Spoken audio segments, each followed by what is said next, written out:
Galway and Connemara are places of contrasts and colour on the west coast of Ireland. County Galway also boasts Ireland's highest density of Irish speakers. One such speaker is actress Fionnuala Flanagan. Although born in Dublin, Fionnuala began her love affair with the Irish language in Connemara. Now a renowned Irish actress living in the Hollywood Hills, Fionnuala has worked extensively in theatre, film and television all over the world. I would like now to welcome to the stage the recipient of this year's IFTA Lifetime Achievement Award, Fionnuala Flanagan.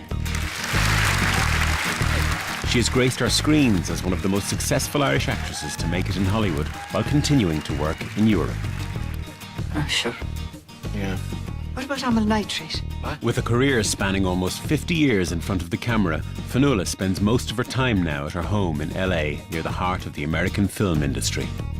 It's an extraordinary city, Los Angeles, you know, it's a huge population. It is the center of the film industry here in America. If you want to work in the film industry in this country, you either live in New York or you live in Los Angeles. I live in the hills overlooking Los Angeles, and it's pretty up here. It's sort of wild. We have a lot of coyotes and a lot of deer, and that's wonderful. But I don't think of myself as an emigrant, per se. I think of myself as living in two worlds, and quite honestly, Ireland will always be home.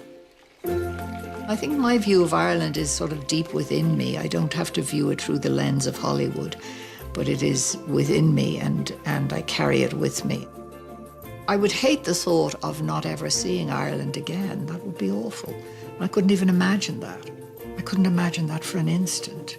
It is home, and I don't think we get to choose home. I think that's just the way it is. It's where your heart is and where you come from and where all your memories are. So I'm looking forward to just the whole impetus of the gathering and being a part of that, and particularly in Galway and the west of Ireland, which is so beautiful and wonderful to me.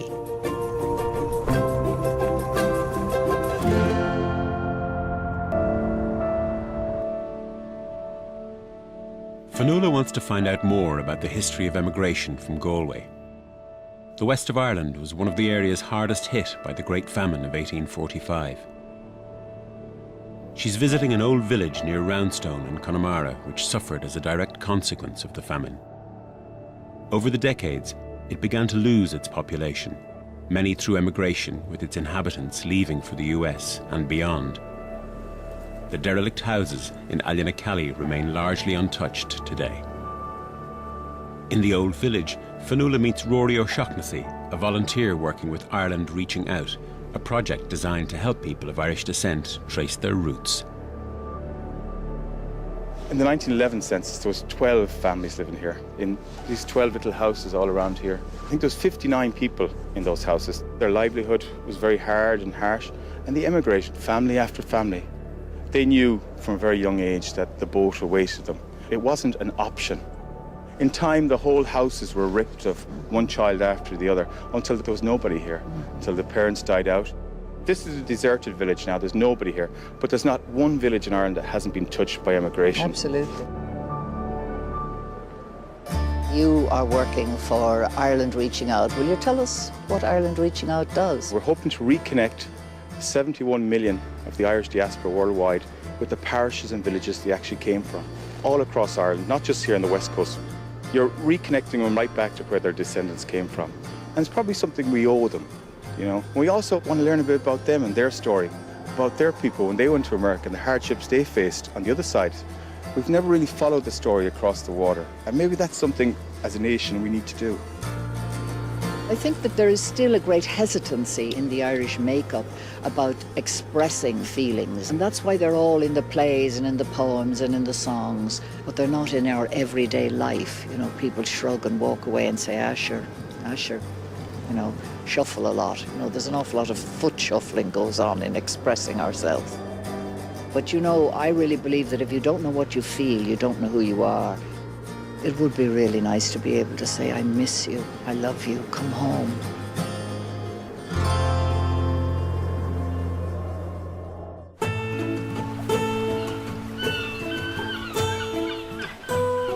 Inspired by the Ireland Reaching Out programme, Fionnuala has arranged to meet Florida native Jennifer Mearthur in Galway.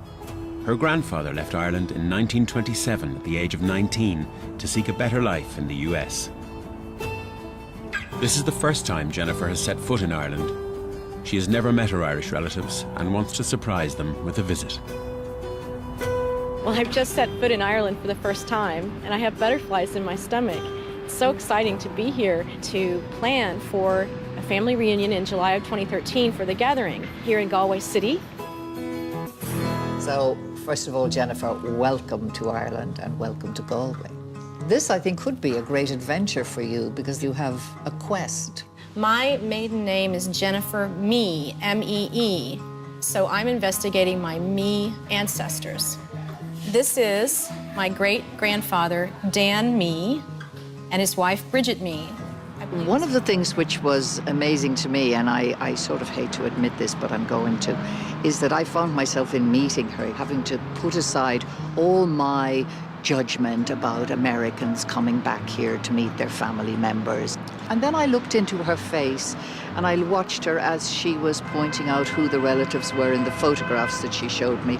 And I realized how much it meant to her. Of the 10 children that Bridget bore, 6 of them emigrated to the United States.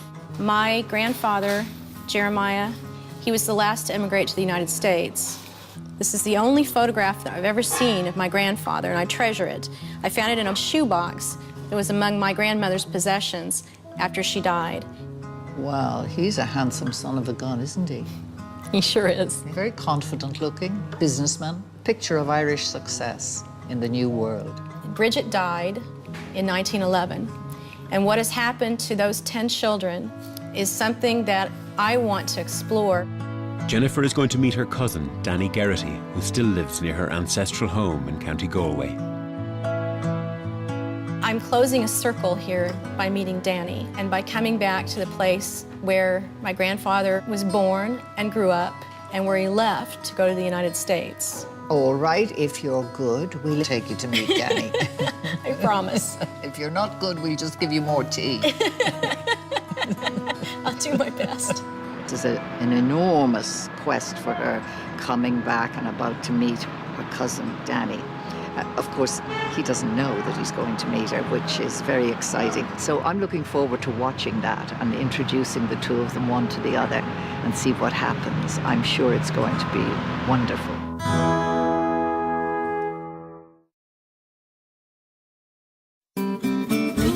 Tonight, Fionnuala Flanagan has returned to County Galway to help launch a year-long celebration of Irish culture. She's on a mission to reconnect Jennifer Mearthur from Florida with her cousins in County Galway. She'll also pay tribute to her adopted spiritual home by sending out an invitation to the Irish everywhere to come back next year.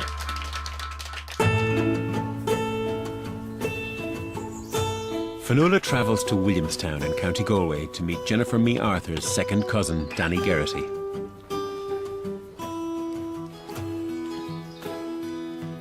Hello. Danny? That's right. I'm Fionnuala. How are you? You're very, very welcome. Thank you very much. It's lovely to meet you. Right. Lovely to meet you. Good. And this is Catherine, this is yes? my wife, Catherine. Good to meet you. You're welcome. Thank you very much. Danny's mother, Bridget, was left behind when 6 of her siblings emigrated in the 1920s. And your mother's And name? my Do you mother have a name picture of your mother? is Bridget. And Bridget died in 2004 at the age of 93. Oh, bless her heart. Yes. Yeah. It's a lovely, warm face. Yes, she was a very loving woman. We were very proud of our mother, and she was very proud of us, and she was very, very, very proud of her grandchildren as well. If she was here today, she'd be a very proud woman. So, yes, she was a wonderful mother, and we miss her. She had a very hard life, you see. She felt probably very much on her own, really. She missed them. She was close to them, but they were far away, you know. Bridget's brother, Jeremiah Mee, started a family in Houston, Texas in the 1930s.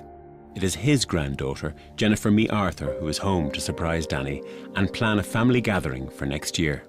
So would you be excited to meet her? Oh, very excited, You yeah. would? Yeah, all of the family are going to be very excited. Really? Yeah, yeah. If my mother was alive, she would be very, very proud of what's happening. She would really be the first one out there, you know, going to Galway, I'd say, you know, on this mission to meet these people. It would be a big thing for her, yeah.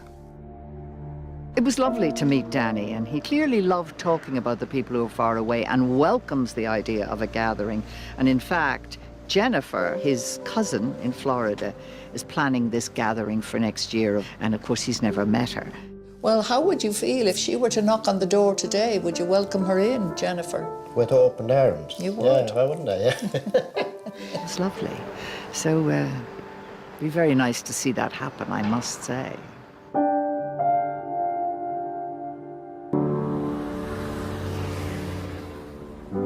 The time has come for Fionnuala to finish her trip to Ireland by reconnecting Jennifer Mee from Florida in the US with her Irish relatives in Williamstown, County Galway. Fionnuala is waiting outside the Mee ancestral home, where a family, once separated by emigration, is about to be reunited. Well, I'm standing here in front of what I think was Danny's grandparents' house. Doesn't seem to be anybody living in it now, but I'm waiting for Danny to arrive, and he doesn't know that very shortly after that, Jennifer is going to come walking up the road. Hello again. Hello again. How are you? Good. No, Good. I'm glad you're here. Thank you. This looks familiar to you, does it? It does indeed, yes, it does. This is where my mother was born and reared, yeah. She was born in 1911 here, and she got married in 1941, so she was 30 years here. Possibility. I don't know what my expectations are. I gotta tell you, I'm nervous. I'm nervous. Oh, yes. Will he feel intruded on, or will he feel pleased? Will he see a kinswoman? Will he see a stranger? How's it gonna be for him? I hope there'll be some kind of recognition. I think there's somebody looking for you here coming up the road Really? there. Yeah. Oh. Hello. Hello. How are you? Jennifer. You're Jennifer. I'm Jennifer.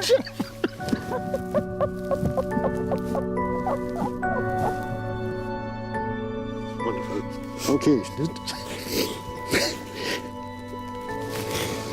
Oh, you kept this a big secret, didn't you, everybody? Did you?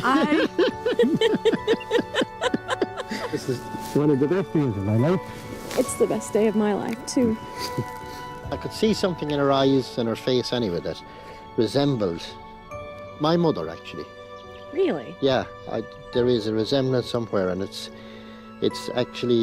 from her mother's side. I can see it, actually. I want to hear all about your mother. You'll hear it all, word by word. We have a lot to talk about. That's good. And I'll bring everybody back that I can. That's good. You're going to help me? I sure will. Okay. Yeah. It was everything I'd hoped for. It was everything I'd hoped for. And I can't wait to spend more time with you. Thank you. It was very, very moving. And of course, that's possible if people reach out to one another. My job is done. I'm here to collect my fee. Here it is. Mwah. I never expected to meet anybody like this. It was just miraculous. Thank you. Pleasure. Total joy. Delighted to meet you. Slán Thanks. go forward. Slán. Bye. That was really something. Yeah, absolutely.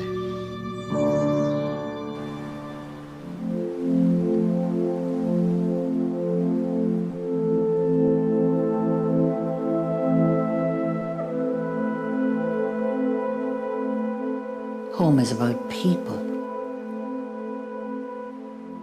Home is about belonging. Home is about language. Home is about dreaming and the leaving of it too. And home is about returning.